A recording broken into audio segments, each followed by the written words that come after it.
Hey, it's your guy Tyrrell back with the interviews. In today's video, we're going to briefly break down how Zidane's tactics helped Real Madrid shut down Barcelona to claim a valuable point at Camp Nou. But before we do that, don't forget to give our video a thumbs up if you do enjoy it. The bell below does give you daily notifications regarding our organic, unfiltered soccer/football analysis. And don't forget to subscribe to our channel on our road to 2K subscribers. But when we do look at the board, we have Real Madrid in more of a 4-3-1-2, which is a 4-4-2 diamond against Barcelona's 4-3-3. But what must be said initially is that Valverde wasn't handed a man-marking job on Lionel Messi. Toni Kroos started from the left-hand side, and what Real Madrid wanted to do was to shut down Barcelona's midfield, ensure that they couldn't play through those central zones, and squeeze the back line forward based off the fact that they trusted their back four with the athleticism and the pace that they do possess to stop Barcelona from playing balls over the top, because Suarez, Messi, and Griezmann aren't going to beat Varane, Ramos,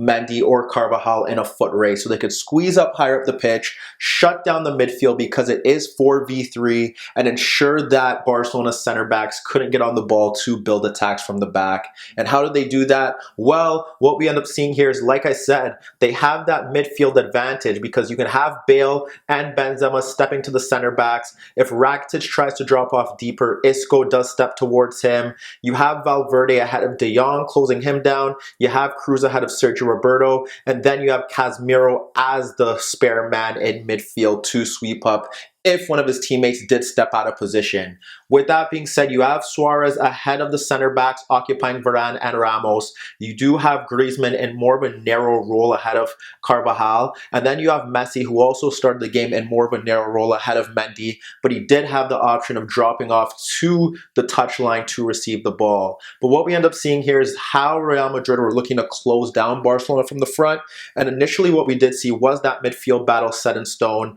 And you have Casemiro as a spare man. So for instance, if you do have Valverde shifting out to press Jordi Alba, Casemiro should be stepping into De Jong. And if you have Kroos shifting out to close down Semedo, then you should see Casemiro stepping into the path of Sergio Roberto. He doesn't need to drop off and close down Luis Suarez unless defenders are out of position, because frankly, what we saw from Real Madrid was that they did go 1v1 across the pitch. Griezmann was closed down by Carvajal, but even if he did shift over, they could throw Varane to him and then have Ramos on Suarez. But we often saw Ramos stepping to Lionel Messi if he stepped away from Mendy, and what we also saw was Varane tasked with Suarez, and whenever the balls were played into the channels, Varane beat him to the foot chase, and that was pivotal for Real Madrid.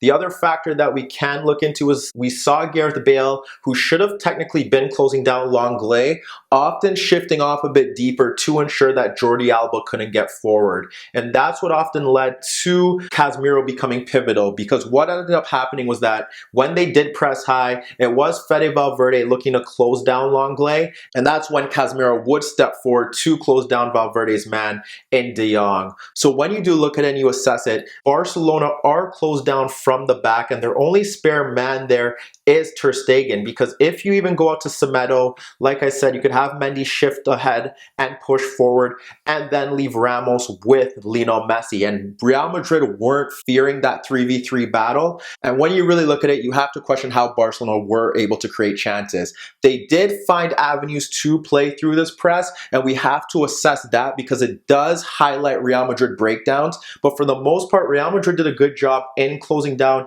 Barcelona in this manner, and this was the general template as to how they were successful in doing it. There was one moment in the third minute where Barcelona provided a template as to how they were going to bypass Real Madrid's pressing. We did see Bale and Benzema stepping forward to close down the center backs. We had Isco ahead of Rakitic, and we had Kroos and Valverde ahead of their markers in Sergio Roberto and De Jong. That meant that the fullbacks did push forward to close down Semedo and Jordi Alba, and what we ended up seeing here was Casemiro ahead of Suarez Ramos also ahead of Messi, and then Varane ahead of Griezmann.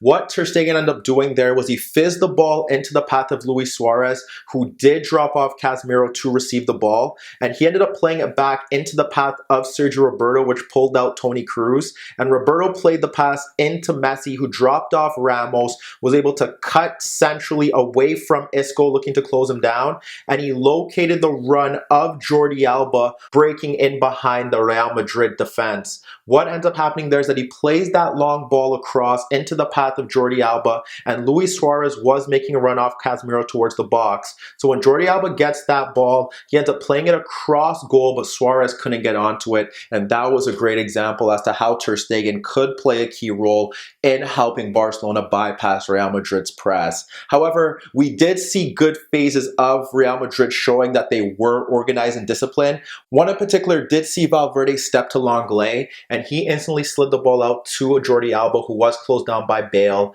And when Alba played the ball back into the path of Lenglet, Valverde stepped again. And that's when we ended up seeing the pass being played in from Lenglet into the path of De Jong, which did ignite Isco to step to De Jong. And we ended up seeing their Kroos instantly pushing out to Rakitic and Casemiro stepping into the space of Sergio Roberto to ensure that there were no open Barcelona players in that central zone, and Real Madrid were able to close down that space. But we do have to focus on Barcelona here because they struggled to create chances from open play simply based on the fact that they couldn't get out of their half and get into passing rhythms where they did push back Real Madrid. This one is a bit odd because simple mistake from Zidane's men, and frankly they should have rectified it on the pitch. What we end up seeing here is that we have Lenglet being pressed by Valverde, and we have Benzema on Piqué, Isco closing down Rakitic, we have Bale closing down Jordi Alba, and the spare man there is De Jong. So what ends up happening here is that Kroos ends up stepping to De Jong for Valverde, and that does leave Sergio Roberto free, and it should see Casemiro step out to him. But what ends up happening there is that Casemiro ends up pulling off into the path of Griezmann, who did drop off central, which leaves Carvajal free, and we do see Varane sticking on Suarez, and we also see Ramos stepping forward to occupy Lionel Messi. So with that being said, and those players marked out of the pitch, the spare men are Carvajal and then Sergio Roberto. We should see Carvajal in this instant either step towards Sergio Roberto, and if we don't see Carvajal shifting out towards Sergio Roberto, we should see Casemiro pushing out forward into that position and then having the Real Madrid defenders switch across. So that would see Varane push out to Griezmann, or if anything, have Carvajal push out to Griezmann in that central role. That doesn't happen. We end up seeing Ter Stegen split Kroos and Isco to find Sergio Roberto free in midfield, and Roberto plays the pass into Messi, dropping off Ramos, and Messi instantly plays that pass into Griezmann free of Varane, and Griezmann drops it off to Messi, who skips by Varane and slides the ball wide to Jordi Alba, breaking forward. That does pull out Carvajal, and we do see Suarez running off Carvajal, but when Alba tries to play that pass into Suarez, Carvajal does block it. Later on in that half, Real Madrid experienced a similar situation, and they handled it differently to ensure that they weren't overrun in transition. What ended up happening there was that Valverde stepped out to Lenglet to close him down, and Bale shifted over to occupy Frankie de Jong. Now we had Alba free, and we had Griezmann dropping off, so Carvajal pushed forward to close down Alba, and we saw Casemiro stick in his central position to ensure that Griezmann couldn't get the ball freely at half. When we look to another example that does highlight Barcelona exploiting Real Madrid's high pressing, this time it's great combination from Barcelona and not the fact that Real Madrid did anything wrong here. Real Madrid's shape was good. This was just better passing from Barcelona. So what happens now is Lenglet plays the pass into the path of Rakitic, which pulls out Kroos. And now Rakitic plays the ball back into the path of Lenglet, and Kroos steps towards him. And Lenglet plays the pass beyond Kroos into the path of Roberto, which pulls out Isco. So Isco's now pulled out, and we end up seeing Roberto drop the ball off into the path of Rakitic, who is able to dribble past both Bale and Isco to get the ball into the path of Roberto, who slides it across Casemiro into the path of Griezmann, who pulls away from Valverde and slides the ball out into the path of Jordi Alba breaking free. Jordi Alba breaks free, Carvajal has to follow him, and we end up seeing Sergio Roberto continue his run in between the center backs, and Alba delivers a great cross into the box that sees Courtois push it away from Roberto to ensure that he doesn't nod his effort on goal, but it falls to Lionel Messi, but Messi's shot towards goal is cleared off the line by Sergio Ramos to prevent Barcelona from taking the lead. But when you look at that as a whole, that's great from Real Madrid, picking up markers for each other to ensure that their shape isn't breached, but great passing from Barcelona overrides that, and that's how they're able to create one of their better chances of the game. Besides that, the only route to goal for Barcelona were balls over the top. We saw Lenglet press by Valverde, and he clipped the ball over the top for Alba, running off Carvajal. But when he tried to cut back, Carvajal did block his cross. And then shortly after that, Messi did receive a pass from De Jong after Suarez's cross was blocked. But Messi located Alba, making a late run beyond Casemiro and Varane to receive the ball in left half space because Carvajal was narrow, but he guided his effort inches wide of the net. Barcelona were able to bypass Real Madrid's positive pressing on a few occasions, and they did create chances by playing balls over the top. But the consistent theme in those chances were the runs of Jordi Alba constantly getting in beyond Bale. But when you really look at it, they never really forced Courtois into any saves, and Real Madrid, specifically Zidane, deserves credit for that. On the flip side, when we look at Barcelona without the ball, once again dropping off into two banks of four, they had Griezmann and Sergio Roberto very narrow, looking to close out the fullbacks if they were able to push forward. But evidently what you could see was that they were going to suffer from the fact that Real Madrid had 4v3, and in that situation more so 4v2 in midfield, unless Roberto tucked in narrow. But if Roberto tucks in narrow, then you have Mendy pushing forward. There wasn't much of a press from Barcelona. They never forced Real Madrid into any severe issues around their third. And frankly, it was very simple for Casemiro and for Toni Kroos, who constantly played diagonal balls out into the wider areas. Casemiro shifting the ball out towards one flank, more so towards Mendy. And then we had Kroos often shifting the ball out to Carvajal, who did adopt more of a narrow position. So that was the biggest issue there. And we saw how Real Madrid were trying to go about their business here. We often saw Isco and Benzema drifting out into that left-sided zone to try and create overloads. The biggest problem here specifically with Benzema is that although Isco maintained the central position when Benzema shifted into that zone, they didn't have enough players in the box to test Lenglet and Piqué consistently. And frankly, you'd have to say that's the biggest structural issue with this Real Madrid side, is that although Benzema is getting into that zone with Mendy, Roberto did a very good job of ensuring that Semedo was never in 2v1 situations. But when you look at it, who's going to get onto that cross and battle Piqué and Lenglet? And even if Benzema was in that zone, when you do have Isco shifting in, you don't have anyone besides Benzema really looking to get onto balls. That's where you need Bale to drift into those zones to attack it. I don't know if it was based off the fact that he was worried that if Barcelona did clear, Alba would be set to break on the counterattack. We often saw those plays developing, and that was a key theme in Real Madrid's attack. Get the ball into those central midfielders, shift it out into the wider areas, pull Barcelona out of position because there's a lot of space in those wide zones, given the fact that Messi and Suarez weren't going to drop back. And that is where Real Madrid found avenues towards goal. Even when we did see those two players try to play balls over the top for Bale and Benzema, often the passes were wayward and they couldn't get Bale or Benzema in over Piqué or Lenglet. So when we look to some of their better chances in that first half, the first one does see the ball shifted out to Isco, and it does see Isco run at Semedo until Sergio Roberto does shift over. And what Isco ends up doing is that he squares the ball out to Toni Kroos, who is now ahead of Sergio Roberto, and he shifts to the left of Roberto, and he plays the ball beyond him into Isco, who is closed down by Piqué, and Isco backheels the ball between Piqué's legs into Benzema, who is goal side of Lenglet, and he fires a tame effort on goal. That was a constant theme, like I said, in that first half, with balls constantly being shifted to Mendy. Besides that, we did see a short disguised corner fall to Carvajal, and he was able to locate Casemiro peeling off De Jong to the back post, but his header on goal was cleared by Piqué off the line. And when you really assess it, besides attacking down the left-hand side, Real Madrid solely had one other positive chance, and and it stemmed from the break when Barcelona tried to press. And when we look at that, we see Barcelona in their 4-4-2 once again. This time we have Griezmann playing in that left center forward role and Suarez shifting out for the time being in that left midfielder zone. And what we end up seeing there is Ramos dropping off the ball to Toni Kroos. When Ramos drops off the ball to Toni Kroos, it pulls out Sergio Roberto, and what Kroos ends up doing is that he plays the ball across the center backs into Varane.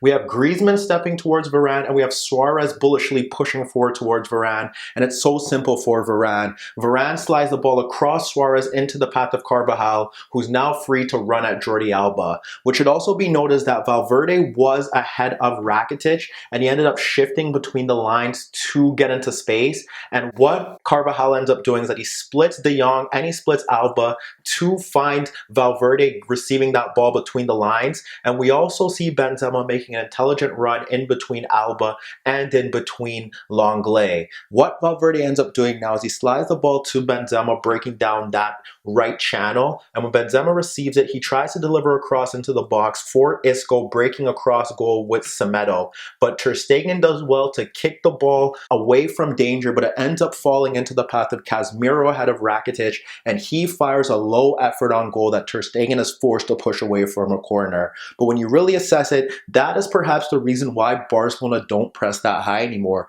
Just so easy to bypass, and within a few passes, Real Madrid were at Barcelona's goal, but frankly, they possibly should have done much better in that area of the pitch. So when we look to the second half, we did see Real Madrid drop off into more of a 4-5-1 without the ball. That was the tactical change that Zidane opted for. Isco moved to the left-hand side, and we did see them form a more compact midfield 5 as they dropped off deeper rather than continuing to press high. We did see Rakitic drop off more deeper now to split the center backs, which would encourage the fullbacks to push forward. And initially, when we had Benzema pressing forward, Lenglet was still pressed by Valverde. But as the game wore on and Real Madrid dropped off more into their half of the field, we ended up seeing them still squeeze their defensive line high because they weren't worried about Barcelona breaking in behind. And what we saw was Casemiro and Kroos take turns pressing Rakitic when he did get onto the ball.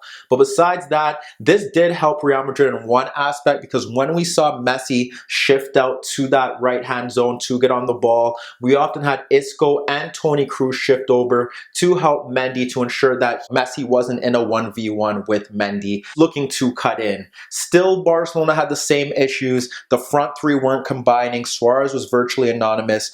Messi was shut out of the game. Griezmann was shifting more narrow to get on the ball, but not offering much of a threat. And Jordi Alba was closed down by Gareth Bale down that right-hand side. So when you really assess it to see how both sides were able to create chances, we did have Real Madrid waste a golden opportunity when Kroos did square the ball to Carvajal in a narrow position, locating Benzema in between the two center backs. And Benzema peeled off Piqué to receive the long ball in the box, but he nodded inches wide of the net. Other than a botched 3v2 on the counter-attack that saw Gareth Bale fire a shot into side netting, Real Madrid didn't test Ter Stegen. Barcelona, on the other hand, did rely on De Jong's dribbling from midfield, and there was one occasion where he did push forward to play in Lionel Messi that saw Griezmann break forward into the box, but he probably would have been penalized for a handball when Messi didn't get a shot off with Sergio Ramos coming across. Besides that, there was one example in particular where we saw De Jong's magic, and it was when Piqué stepped into Real Madrid's half